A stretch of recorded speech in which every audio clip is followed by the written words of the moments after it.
Hi friends, welcome back to G K ಕಾನೂಸ್ kitchen. ಇವತ್ತು ನಾನು ಬೆಂಡೆಕಾಯಿ ಮೊಸರು ಸಾರನ್ನ ಮಾಡ್ತಾಯಿದ್ದೀನಿ. ಈ ಥರ ಒಗ್ಗರಣೆನ ಮಾಡಿ ಬೆಂಡೆಕಾಯಿನ ಫ್ರೈ ಮಾಡಿಕೊಂಡು ಈ ಮೊಸರು ಸಾರನ್ನ ನೀವು ಒಂದ್ಸರಿ ಟ್ರೈ ಮಾಡಿ, ತಪ್ಪದೆ ನಿಮಗೂ ಇಷ್ಟ ಆಗುತ್ತೆ. ಬೆಂಡೆಕಾಯಿ ಮೊಸರು ಸಾರನ್ನ ಈ ಥರ ಅನ್ನದ ಜೊತೆಗೆ ತಿಂದರೆ ತುಂಬಾ ಚೆನ್ನಾಗಿ ಇರುತ್ತೆ.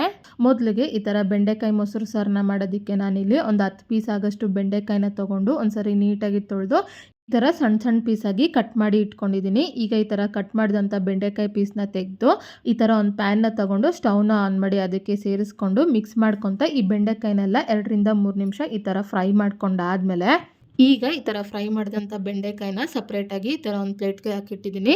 ಈಗ ಅದೇ ಪ್ಯಾನ್ಗೆ 1 ಟೇಬಲ್ ಸ್ಪೂನ್ ಆಗೋಷ್ಟು ಎಣ್ಣೆನ ಸೇರಿಸಿ, ಎಣ್ಣೆ ಕಾದ್ಮೇಲೆ ಅರ್ಧ ಟೇಬಲ್ ಸ್ಪೂನ್ ಆಗೋಷ್ಟು ಸಾಸಿವೆನ ಸೇರಿಸಿ, ಸಾಸಿವೆ ಎಲ್ಲ ಸಿಡ್ದಾದ್ಮೇಲೆ ಅರ್ಧ ಟೇಬಲ್ ಸ್ಪೂನ್ ಆಗೋಷ್ಟು ಜೀರಿಗೆ, 5 ರಿಂದ 6 ಪೀಸ್ ಆಗೋಷ್ಟು ಈ ಥರ ಉದ್ದವಾಗಿ ಕಟ್ ಮಾಡಿದಂಥ ಹಸಿಮೆಣಸಿನ್ಕಾಯಿ, ಸ್ವಲ್ಪ ಕರಿಬೇವು, ಒಂದು 5 ರಿಂದ 6 ಪೀಸ್ ಆಗೋಷ್ಟು ಸಣ್ಣದಾಗಿ ಕಟ್ ಮಾಡಿದಂಥ ಬೆಳ್ಳುಳ್ಳಿ, ಇದನ್ನೆಲ್ಲ ಸೇರಿಸಿ ಒಂದು ಸಾರಿ ಮಿಕ್ಸ್ ಮಾಡ್ಕೊತಾ ಇದ್ದೀನಿ. ಈ ಥರ ಮಿಕ್ಸ್ ಮಾಡ್ಕೊತ 1 ನಿಮಿಷ ಲೋ ಫ್ಲೇಮ್ನಲ್ಲೇ ಫ್ರೈ ಮಾಡ್ಕೊಂಡಾದ್ಮೇಲೆ ಇದಕ್ಕೆ ಆಲ್ರೆಡಿ ಫ್ರೈ ಮಾಡಿ ಇಟ್ಕೊಂಡಂಥ ಬೆಂಡೆಕಾಯಿನೂ ಸೇರಿಸಿ, ಈಗ ಇದಕ್ಕೆ 1/4 ಟೇಬಲ್ ಸ್ಪೂನ್ ಆಗೋಷ್ಟು ಅರಿಶಿನ ಪುಡಿ, ಸ್ವಲ್ಪ ಪುಡಿ ಉಪ್ಪನ್ನ ಸೇರಿಸ್ಕೊಂಡು ಒಂದ್ಸಾರಿ ಮಿಕ್ಸ್ ಮಾಡ್ಕೊತ ಲೋ ಫ್ಲೇಮ್ನಲ್ಲೇ ಇನ್ನೂ 1-2 ನಿಮಿಷ ಈ ಬೆಂಡೆಕಾಯಿನ ಫ್ರೈ ಮಾಡ್ಕೋಬೇಕು.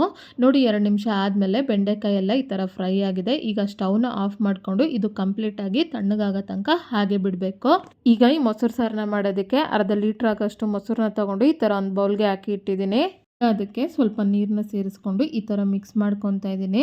ಈ ಮೊಸರು ಗಂಟಿಲ್ದಿರ ಈ ಥರ ನೈಸಾಗಿ ಮಿಕ್ಸ್ ಮಾಡ್ಕೊಂಡಾದ್ಮೇಲೆ ಈಗ ಇದಕ್ಕೆ ಒಂದು ಮೀಡಿಯಮ್ ಸೈಜ್ ಇರುವಂಥ ಈರುಳ್ಳಿನ ಈ ಥರ ಸಣ್ಣದಾಗಿ ಕಟ್ ಮಾಡಿ ಸೇರಿಸ್ಕೊತಾ ಇದ್ದೀನಿ. ಹಾಗೆ ಅರ್ಧ ಕಪ್ ಆಗೋಷ್ಟು ಸಣ್ಣದಾಗಿ ಕಟ್ ಮಾಡಿದಂಥ ಟೊಮೊಟೊ, ಹಾಗೆ ನಾವು ಆಲ್ರೆಡಿ ಒಗ್ಗರಣೆ ಮಾಡಿ ಫ್ರೈ ಮಾಡಿ ಇಟ್ಕೊಂಡಿದ್ದೀವಲ್ಲ ಆ ಬೆಂಡೆಕಾಯಿ ಮಿಶ್ರಣನೂ ಇದಕ್ಕೆ ಸೇರಿಸ್ಕೊತಾ ಇದ್ದೀನಿ.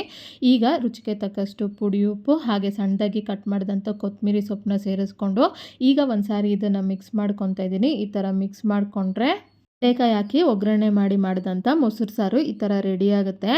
ಈ ಬೆಂಡೆಕಾಯಿ ಮೊಸರು ಸಾರನ್ನ ಈ ಥರ ಸರ್ವಿಂಗ್ ಬೌಲ್ಗೆ ತೊಗೊತಾ ಇದ್ದೀನಿ. ನೋಡಿದ್ರಲ್ಲೇ ಎಷ್ಟು ಈಸಿಯಾಗಿ ಈ ಸಾರನ್ನ ಮಾಡ್ಬೋದು ಅಂತ. ಈ ರೆಸಿಪಿನ ನೀವು ಒಂದ್ಸರಿ ಟ್ರೈ ಮಾಡಿ, ನಿಮ್ಗೆ ಹೇಗೆ ಬಂತು ಅಂತ ನನಗೆ ಕಮೆಂಟ್ ಬಾಕ್ಸ್ನಲ್ಲಿ ತಿಳಿಸಿ. ಹಾಗೆ ನಿಮ್ಗೆ ಯಾವುದೇ ರೆಸಿಪಿ ಬೇಕಾಗಿದ್ರೂ ಕಮೆಂಟ್ ಬಾಕ್ಸ್ನಲ್ಲಿ ಕಮೆಂಟ್ ಮಾಡಿ. ಹಾಗೆ ಈ ಬೆಂಡೆಕಾಯಿ ಮೊಸರು ಸಾರು ಅನ್ನದ ಜೊತೆಗೆ ತುಂಬಾ ಚೆನ್ನಾಗಿ ಇತ್ತು. ಖಂಡಿತ ಈ ಬೆಂಡೆಕಾಯಿ ಮೊಸರು ಸಾರನ್ನ ಮನೆಯಲ್ಲಿ ನೀವು ಒಂದ್ಸರಿ ಟ್ರೈ ಮಾಡಿ.